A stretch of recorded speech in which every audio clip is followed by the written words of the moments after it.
नमस्कार मंडळी, श्री स्वामी समर्थ. स्वामींच्या कृपेने आपला दिवस आनंदात आणि सुखाचा जाऊ हीच चरणी प्रार्थना करते आणि आजच्या नवीन व्हिडिओला सुरुवात करूया.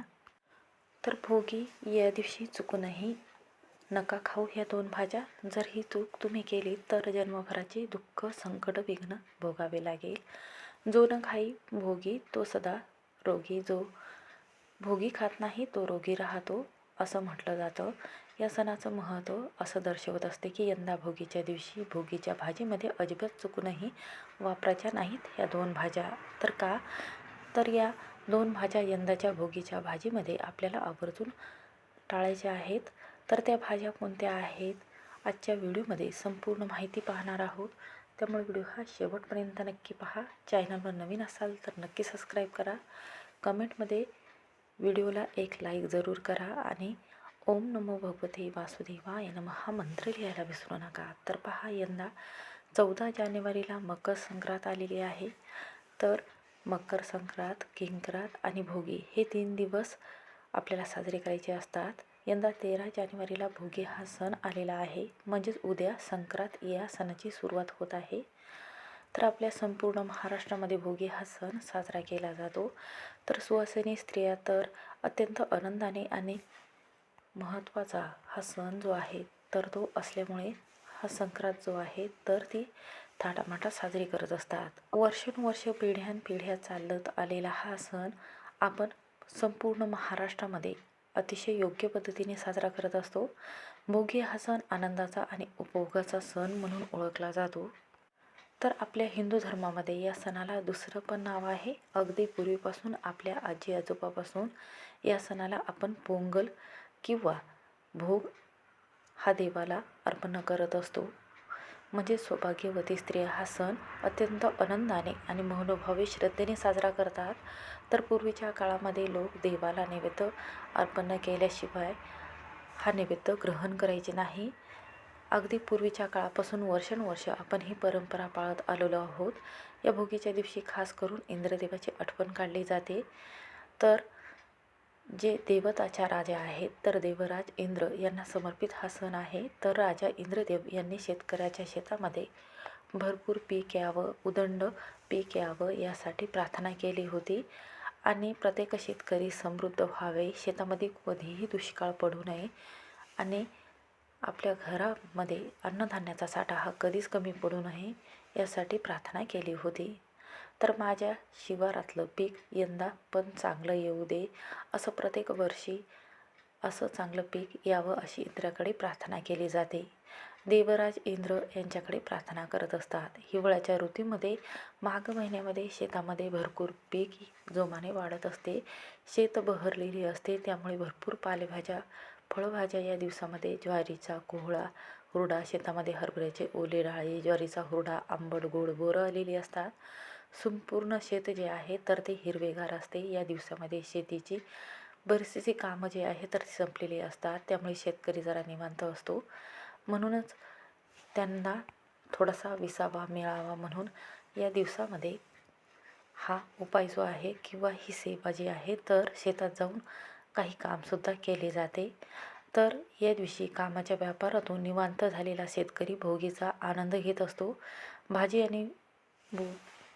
भाजी आणि बाजरीची भाकरी किंवा ज्वारीची भाकरीचा स्वाद घेतो. आपल्या हिंदू धर्मातील अत्यंत पवित्र आणि सौभाग्यवतीसाठी अत्यंत शुभ असणारा दिवस आहे. म्हणूनच मकर संक्रांतीचा सण हा जवळ आलेला आहे. उद्यापासूनच सण चालू होणार आहे.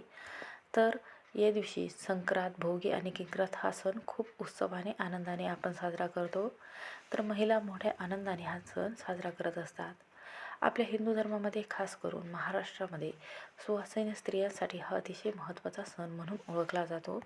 तर हा सण 3 दिवस चालतो. तर मकर संक्रांतीच्या आधीचा दिवस तो म्हणजे भोगी. जर या भोगीच्या दिवशी तुम्ही ही एक चूक जर केली तर आयुष्यभरामध्ये पश्चाताप होईल, दुःख, भोग, दारिद्र्य भोगावे लागेल.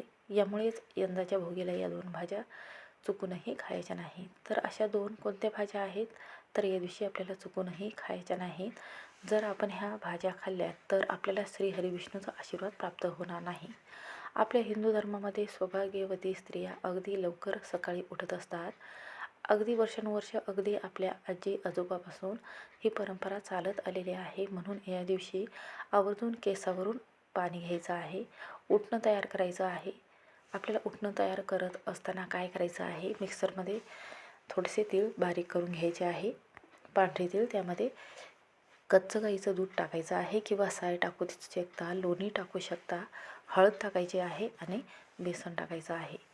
अशा पद्धतीने हे उटणं तयार करायचं आहे आणि सकाळी आपल्या संपूर्ण अंगाला लावून आंघोळ करायची आहे. तर आयुर्वेदिक दृष्ट्या आणि वैज्ञानिक दृष्टिकोनातून या उटण्याला खूप महत्त्व दिले जाते. अगदी वर्षानुवर्ष पांढरे तीळ हळद मिसळून आपली आजी जी आहे तर मिक्सरमध्ये वाटत असते किंवा जो पाटा आहे तर त्यावर घोटून हे उटणं तयार केलं जाते. प्रत्येकाकडे वेगळी पद्धत आहे. जर तुमच्याकडे कशा पद्धतीने हे उटणं बनवतात त्या पद्धतीने बनवावं. तर भोगीच्या दिवशी उटणं अंगाला लावलं जातं आणि गरम पाणी घेऊन आंघोळ केली जाते, म्हणजे स्नान केले जाते किंवा पवित्र गंगेमध्ये जाऊन स्नान केले जाते. तर हे उटणं आयुर्वेदिकदृष्ट्या आणि वैज्ञानिक दृष्टिकोनातून अत्यंत महत्त्वाचं आहे. हळद श्रीहरी विष्णूला प्रिय आहे आणि तीळ जे आहे तर ती दारिद्र्यनाशक म्हटले गेलेले आहे. म्हणून शरीराला ही ऊर्जा प्रदान करत असते आणि आपल्याला एक सकारात्मक लहरी प्राप्त करून देण्याचं काम जे आहे तर ते करत असते. वैज्ञानिक दृष्टिकोनातून विचार जर केला तर हळद ही अँटीऑक्सिडंट आहे. जे शरीरातील काही डाग जखमा झालेले असेल किंवा रक्त निघत असेल जखमेमधून तर ते रक्त थांबवण्याचं काम जे आहे तर ते हळद करत असते. त्याचप्रमाणे तीळ देखील सौंदर्याच्या दृष्टीने आणि आपली उष्णता आहे तर ते वाढवण्याचं काम करत असते. आरोग्याच्या दृष्टीने अत्यंत महत्त्वाचे आहे, कारण कॅन्सरसारखे भयानक आजार व मोठे मोठे आजार दूर करण्यासाठी हळद आणि तिळाचा वापर आपल्या आयुर्वेदामध्ये केला जातो. तर वैदिक दृष्टीसुद्धा हे उटणं आपल्या शरीरासाठी खूप चांगलं आहे. सौंदर्य प्रसाधनामध्ये तीळ आणि हळद याचा प्रामुख्याने वापर हा प्रत्येक गोष्टीमध्ये केला जातो. त्यामुळे भोगीच्या दिवशी आवर्जून तुम्ही हे तीळ आणि हळद मिश्रण उटणं आवर्जून लावायचं आहे. भोगीच्या दिवशी आपल्याला लाईट रंगाचे किंवा लाल रंगाचे किंवा पांढऱ्या रंगाचे वस्त्र परिधान करायचे आहे. जर तुमच्याकडे या दिवशी भाजी जी आहे तर ती मिक्स कशी बनवायची आहे ते बघूया. तर मिक्स भाजी बनवत असताना आपल्याला काय करायचं आहे, सर्व भाज्या एकत्र करायच्या आहेत आणि याची भाजी बनवायची आहे. तीळ टाकायचे आहे, शेंगदाणे आणि खसखस टाकून ही भाजी आपल्याला बनवायची आहे. अगदी वर्षानुवर्ष परंपरेनुसार आजकालच्या महिला देखील म्हणजेच भोगीची भाजी बनवत असताना आजी आजोबा असेल तर त्यांना विचारत असतात, काही नियम पाळत असतात. अगदी पूर्वीच्या काळापासून आत्तापर्यंत आजच्या दिवशी ही मिक्स भाज्याची भाजी मिश्रित भाजी जी आहे तर ती बनवली जाते. त्यामध्ये तीळ टाकले जातात आणि बाजरीची भाकरी बनवली जाते. अगदी पूर्वीपासून आजचा दिवशी म्हणजे भोगीच्या दिवशी जो नैवेद्य भोग म्हणून ही भोगीची भाजी बाजरीची भाकरी किंवा ज्वारीची भाकर म्हणून आपण देवाला नैवेद्य दाखवत असतो. सुगड पूजन करत असताना त्यामध्ये हा नैवेद्य टाकला जातो, शिळा नैवेद्य खाल्ला जातो. तर आपल्या पूर्ण महाराष्ट्रामध्ये आपल्या हिंदू धर्मामध्ये या भोगीच्या सणाला खूप महत्त्व दिलं जातं. कारणच भोगीची भाजी बनवत असताना अनेक भाज्या ज्या आहेत ज्या शेतामध्ये आलेल्या आहेत मिक्स भाज्या करतात आणि याची भाजी बनवत असतात. या भोगीच्या भाजीला खूप महत्त्व आहे, कारण पहा भोगीची भाजी बनवत असताना आपण खास करून काय त्यामध्ये टाकतो तर पहा, बटाटा, टोमॅटो, वाटाणा, घेवडा, वांगी, शेवग्याची शेंग, चवळी, पावटा, गाजर, आंबट बोरं, ऊस, ओला हरभरा, ज्वारीचा कोवळा टाकतो, हुरडा, गाजर इत्यादी भाज्या मिक्स करून आपण याची भाजी तयार करत असतो. प्रत्येक भागामध्ये भोगीची भाजी बनवण्याची पद्धत जरा वेगळी आहे, पण यामध्ये काही जण कांदा लसूण वापरतात तर काही ठिकाणी कांदा लसूण वापरत नाही. तर या दिवशी चविष्ट भोगीची भाजी बरोबर खाण्यासाठी तीळ मिश्रित लाडू जे आहे तर ते बनवले जातात गुळापासून. तर या दिवशी तिळगुळाचे लाडू, बाजरीची भाकर, ज्वारीची भाकर बनवत असताना त्यामध्ये पिठामध्ये थोडेसे तीळ जे आहे तर ते टाकून भाकरी बनवत असतो. तुम्ही भाकरी बनवत असताना भाकरीच्या वरतूनसुद्धा पांढरे तीळ टाकू शकता. अशा प्रकारे तीळ मिश्रित बाजरीची भाकरी आणि त्याचबरोबर मिश्र भाज्यांची मिक्स भाजी बनवली जाते. हा भोग नैवेद्य म्हणून देवाला दाखवला जातो. 3 वेळा पाणी अर्पण केले जाते. नंतर आपण प्रसाद जो आहे तर तो ग्रहण करायचा आहे. यासोबत वांग्याचं भरीत, खोबऱ्याची चटणी, शेंगदाण्याची चटणी, लोणचं, तोंडी लावण्यासाठी पापड. या दिवशी चुकूनही खिचडी जी आहे तर ती बनवायचीच आहे. या दिवशी आपल्याला भात किंवा खिचडी, मिक्स डाळीची खिचडी बनवायची आहे. या दिवशी भात, त्याचबरोबर राळ्याचा भात बनवायला खूप महत्त्व आहे. तर राळे म्हटले की तुम्ही अगदी आपल्या तांदूळाचा जे काही तुम्ही वापरता त्या तांदूळाचा भात बनवला तरीसुद्धा चालेल. कारण पदार्थापेक्षा आपल्या मनाची श्रद्धा आणि देवाप्रती असलेली भावना, देवाबद्दल कृतज्ञता व्यक्त करून हा नैवेद्य ठेवला जातो. कारण देव पूर्ण श्रद्धेने आणि स्वच्छ मनाने जे आपण नैवेद्य केलेला आहे तर तो अगदी मनाभावातून स्वीकार करतात. अगदी वर्षानुवर्ष काही भागामध्ये भोगीच्या दिवशी बनवलेला नैवेद्य म्हणजेच बाजरीची भाकरी, भोगीची भाजी आणि राळ्याचा भात सुगडमध्ये घालून ठेवून हा देवापुढे ठेवला जातो. अशा पद्धतीने काही भागामध्ये देवांना सुगडामध्ये घालून नैवेद्य देखील ठेवला जातो आणि हा नैवेद्य सकाळी ठेवून तो संध्याकाळपर्यंत देखील देवापुढे ठेवला जातो. असं काही भागामध्ये वर्षानुवर्ष आणि काही परंपरा पाळली जाते. तर प्रत्येक भागामध्ये वेगवेगळी पद्धत आहे. तुमच्याकडे जशी पद्धत आहे तशा पद्धतीने तुम्ही हा नैवेद्य ठेवू शकता. तर आपण भोगीच्या भाजीमध्ये अनेक प्रकारच्या भाज्या वापरत असतो. म्हणजेच मिक्स भाज्याची ही मिश्र भाजी बनवत असतो, म्हणजेच भोगीची भाजी बनवत असतो. तर प्रत्येक भाजीचं वेगवेगळं गुणधर्म आहे, महत्त्व आहे, वेगवेगळी चवसुद्धा असते. तर धार्मिक दृष्टिकोनातून आपल्या आरोग्याच्या दृष्टीने ही भाजी अत्यंत महत्त्वाची मानली जाते. कारण पहा, आयुर्वेदिक दृष्ट्यामध्ये यातील प्रत्येक भाजी आपल्या शरीरासाठी अत्यंत फायदेशीर आहे. तर या दिवशी लोक वांगी अगदी आवडीने खातात. काही लोकांना, अनेकांना भाजीमध्ये वांग जे आहे किंवा वांग्याचं भरीत आहे तर ते खाण्याची अत्यंत आवड आहे. कुठल्याही ऋतूमध्ये वांगे अगदी स्वस्त दरात तुम्हाला उपलब्ध असतात बाजारामध्ये. हिवाळ्यात वांग्याची भाजी खाणे किंवा भरीत खाणे याने अनेक फायदे आपल्याला प्राप्त होतात. यासोबत रक्तातील साखर, हृदयविकारासाठीही ही भाजी अत्यंत उपयुक्त म्हटली जाते. इतर फायदे असूनही वांग्याचं सेवन प्रत्येकासाठी फायदेशीर आहे. पण आयुर्वेदिक दृष्टिकोनातून आपण जर विचार केला तर आयुर्वेदामध्ये वांग्याला वातळू असं म्हटलं गेलेलं आहे. ज्या लोकांना किडनी स्टोनचा किंवा पोटात काही समस्या असेल, पोट दुखत असेल, गॅस ॲसिडिटी होत असेल, पित्ताचा आजार असेल तर अशा लोकांनी वांगे चुकूनही खाऊ नये. ज्या बिया आहेत तर त्या अडकत असतात, त्यामुळे त्रास होतो पोटाचा, म्हणून खाऊ नये. तर आरोग्याच्या दृष्टीने याचा खूप फायदाही आहे. आणि आयुर्वेदामध्ये, विज्ञान शास्त्रामध्ये असं म्हणतात की थंडीच्या दिवशी वजन कमी होण्यासाठी मदत होते. या भोगीच्या दिवशी आपण कोणत्या चुका ज्या आहेत तर त्या आवर्जून टाळायच्या आहेत.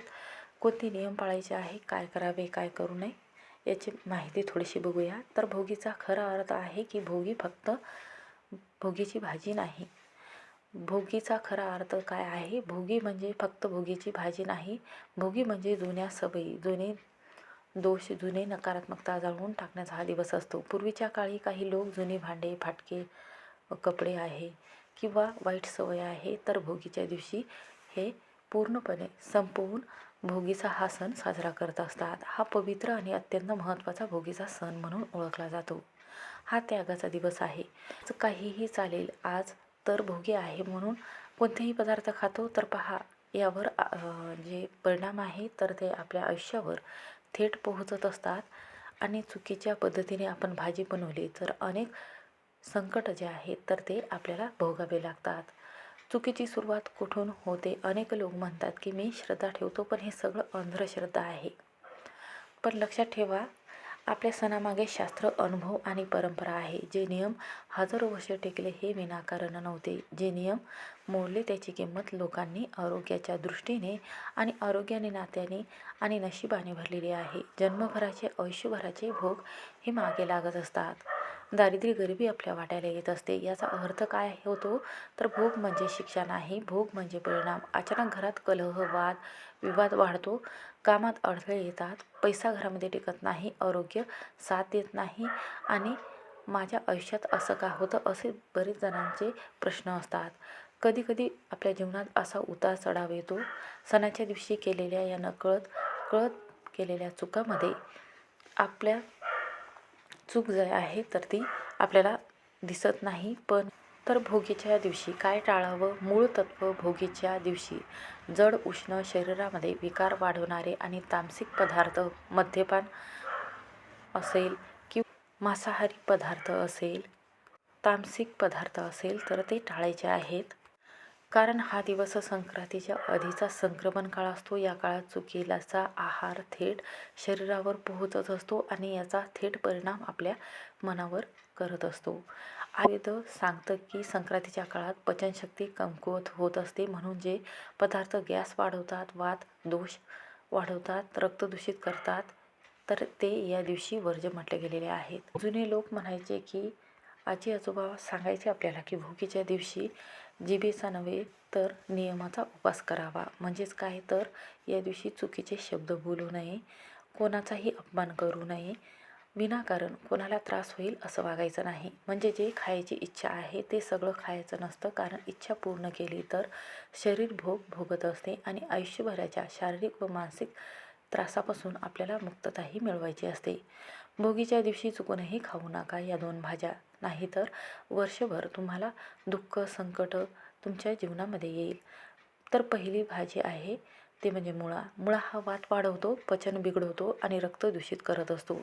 संक्रांतीचं संक्रमण काळामध्ये मुळा खाल्ला तर शरीरामध्ये असंतुलन निर्माण होत असते. म्हणूनच पूर्वी भोगीच्या दिवशी मुळा खाण्याचं टाळायला सांगितलं गेलेलं आहे. म्हणूनच मुळा खाल्ला जात नाही. आजच्या म्हणजेच भोगीच्या दिवशी आवर्जून टाळायची आहे ही भाजी. दुसरी भाजी आहे सोयाबीन. तर सोयाबीन आजकाल आरोग्यासाठी चांगला आहे असं देखील म्हटलं जातं. पण खरं आहे तर भोगीच्या दिवशी नाही खाल्लं तर काय याचा परिणाम होणार आहे? तर पहा, खूप जड पचायला आणि कठीण वात कफ वाढवणारे या दिवशी सोयाबीन खाणं तर शरीर साठवलेले दोष बाहेर पडण्याऐवजी आणखीन खोल जातात.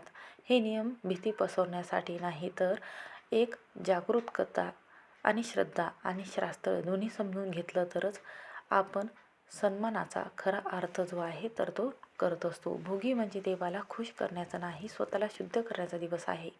एक दिवस नियम जर तुम्ही पाळले तर जन्मभराचे भोग टळता येतात. जर तुम्हाला हा व्हिडिओ आवडला तर नक्की सबस्क्राईब करा, लाईक करा आणि शेअर करायला विसरू नका. श्री स्वामी समर्थ.